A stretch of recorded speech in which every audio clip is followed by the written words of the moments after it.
At the end of the last video, I showed you that I'd mounted it in my chassis stand that I purchased. Um, these chassis stands are great. However, the S38 poses a little bit of a challenge because there's only two tie points at the back of each side, one on each side, and then at the front of the case, it's held in place by the screws on these two extra panels or mounting brackets here. So what I ended up doing is I went out and improvised a little bit, bought some of these L brackets, covered one up with electrical tape to electrically isolate it from the chassis, since that's a hot chassis. Back here it's electrically isolated. I replaced the rubber grommets back here. I also replaced the rubber grommet at the back of the variable capacitor, and then I replaced the rubber grommets that hold these brackets on here. And the reason that there's rubber grommets here is to electrically isolate since these attach to the case itself. These electrically isolate the hot chassis from the case, and that's what's going on back here too. So while I'm working on it, I went ahead and wrapped those, you can see there, with black electrical tape. Mounted it here. Need to get some shorter screws. This is what I had on hand. Then I'm temporarily holding it in place on both sides with zip ties. So that does a good job. When I flip it over, now it's staying in place, so I can get started working on the on recapping it and checking resistors and so on and so forth. Here's what the chassis looks like flipped over in the chassis stand. Obviously, as I said before, we're shotgun all the paper caps. I'm not going to go ahead and try to restuff these. I'm just going to go ahead and replace them. The other thing I need to check on is I believe there's some mica mold caps in here. I have to check and see if those are just mica mold or if they're actually like silver mica caps. So we'll have to work on that. This definitely is coming out and getting replaced. That's not original. So that's my next step. What I'm going to go through is I'm going to go through and double check. I think this is all original, but just to be sure, I'll go through on the schematic and the parts listing from Riders or Sam's and double check, make these are the correct values. Or go through and pull my capacitors out, or pull my new capacitors out, or mark them for the right direction. If you do a search on YouTube for Mr. Carlson's lab, I'm not going to go through on how you determine what direction they need to be put in, because he's already got a good video on why to do it and how to do it. But that's what I do, and then I start shotgunning those, and then we're start checking the resistors.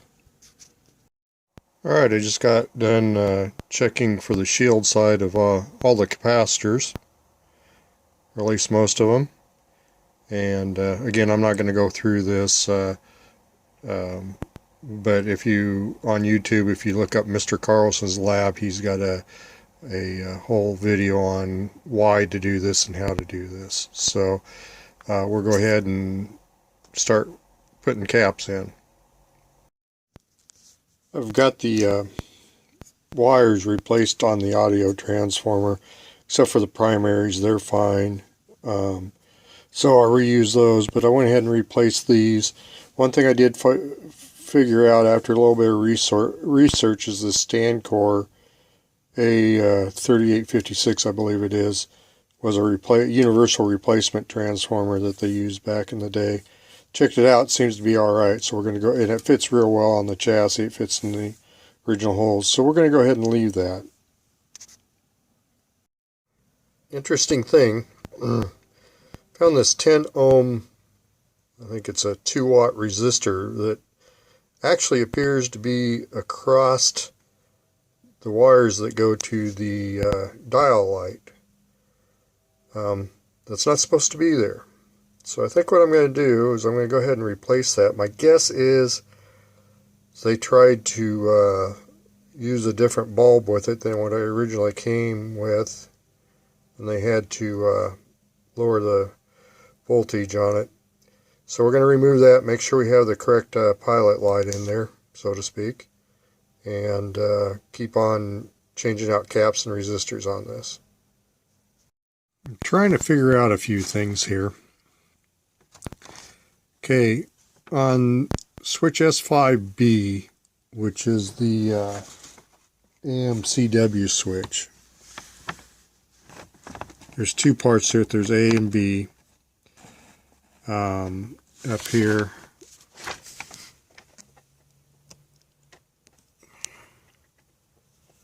here, we've got the A part here, which is a, if I remember, it's a 470 ohm resistor that goes to ground. Or no. Yeah, it's a 470 ohm resistor that goes to ground, and then on the other side of it, it comes down and goes into one of the transformers. Now, this side of it, the B side of it, comes down and goes through a, what should be another 470 ohm resistor, but for some reason we have a totally different resistor here. Then it's supposed to go into a 0.01 paper cap, which would be this, and from there it's supposed to go into ground, but it's not connecting to ground. Ground lugs right here. Then off of pin 2, according to this, off of pin 2, we come out of here and we tie in, and there's a 47K resistor that goes to ground, and then there's a mica capacitor,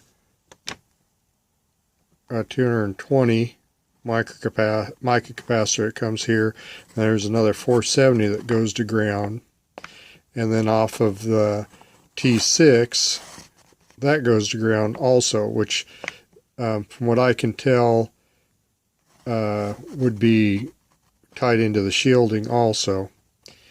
Then off of pin 3, we come through here and we go to one of the taps on T6.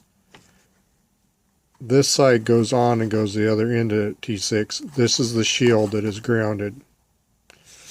However, up here we've got a 470 ohm resistor here that goes up here, not to ground. We have our 220 that comes over here and ties in here, and then from there we have our 470 that comes over here and ties in here, not to ground. So something is not something's not right here. So what I think I'm going to do is I'm going to go ahead and take these out, do some measurements to make sure that we're not grounding somewhere else, and then I will reconnect them up correctly. And I'll put the proper resistor in here. I think that's a that would be a 15K resistor there, I believe. And then we also have some irregularities over here. I'll cover that next. But I'll go ahead and disassemble this, do a little bit of testing on it, and then put it back the way it should be. We've made quite a bit of significant progress this week. I'd hoped to get a video up sooner, but work kept me busy. And anyway, the most significant change you'll probably notice right up front is we replaced the electrolyte capacitors with with 4 individual ones on a terminal strip. And actually it was supposed to have a 40 230s and a 20 MFD on them, and this one, probably can't read that, is a 40, 10, 40, and 25. Probably didn't make a too significant difference on it, but we put back what the schematic called for. Here's our pile of parts down here that we've replaced. All these paper capacitors. These are a couple mica mold capacitors, which are about the same as the paper capacitors, from what I understand. All these resistors. Now, there's only all the resistors in the schematic. It called for half watt resistors. Some of these were a little bit larger. The only one that wasn't half watt was this 1 watt 680 ohm resistor that used to go up here. I had to order a new one because I didn't have a 680 ohm 1 watt resistor. An interesting thing is this is what I got, was this one right here. It's supposed to be 1 watt, and it's quite a bit smaller. In fact, it's smaller than some of the half watt ones that I used. So hopefully that works out all right. I'll watch that. And then went through and replaced all this. Now there's 2 paper capacitors still here. There's this one here and this one here. I'm going to go ahead and put an isolation transformer on it, and talking to a few people on antiqueradioforum.com, they tell me if I use an isolation transformer that actually I can remove this one and this one, and then I can also swap this out for just a piece of wire, this wire that goes from the antenna to the chassis. So I'll go ahead and do that yet. The isolation transformer I'll probably mount on the top. I ordered 3 from Mauser. They had 3 in stock, and by the time I ordered them, they were back ordered later in the day. So I went ahead and went to Newark and ordered 3 from them too, because I got quite a few of these units to do, and they're supposed to be in on Tuesday. So we'll do all that rewiring according to the schematic that I got off of antiqueradio.com. This is how you wire it in. We're put a fuse in there yet, and then we have to add a 12 UF cap there, and then we'll put a safety cap across that. So we'll finish that up next week when it comes in. So I'll go ahead and do this after we get done with the video, removing those, and then I'll set this aside until that comes in, and we'll go ahead and start on the chassis. I'm trying to think if there's anything else. You see there's this one regular carbon one here. I didn't have one of these other ones, but I had some of these and they tested out good, so I used that one there, and it should work pretty good. And I was able to get everything else soldered back in, put into place. So hopefully next week, after we get that isolation transformer in, should be able to fire it up for the first time. Oh, I've still got to test all the capacitors, or do that, or not capacitors. Got to test the vacuum tubes, and we'll see if I need to order any replacements on those.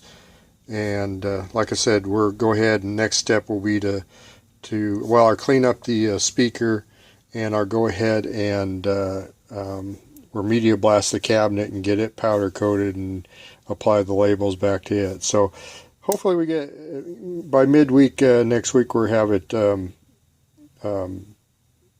working and operating and receiving some signals, and we should be able to get it out of the shop here fairly quick. I almost forgot to mention in the previous, or a little bit earlier in the video, I was questioning some of the connections and part values in here.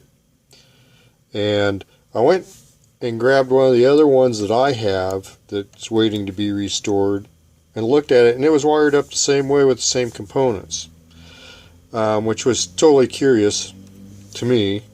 So I asked a few questions on the forums and found out that this was a production run change. The original one I had was, or the original manual I downloaded and everything, it was called, I think it was called Production Note 2, and turns out there's another Production Note 2, but it's dated later with the changes on it. So we went ahead and wired that back up and replaced the components with the same values.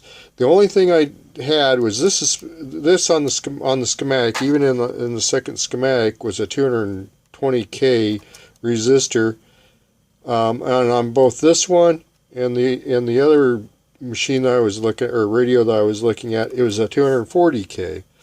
So I went ahead and replaced it with a 240K, thinking maybe that was a production change that just didn't get documented, or at least that, you know, I have access to those documents. So we'll see how that works out. So that's it for this video. I guess our sign off now. This is KB0ASQ. Till next time.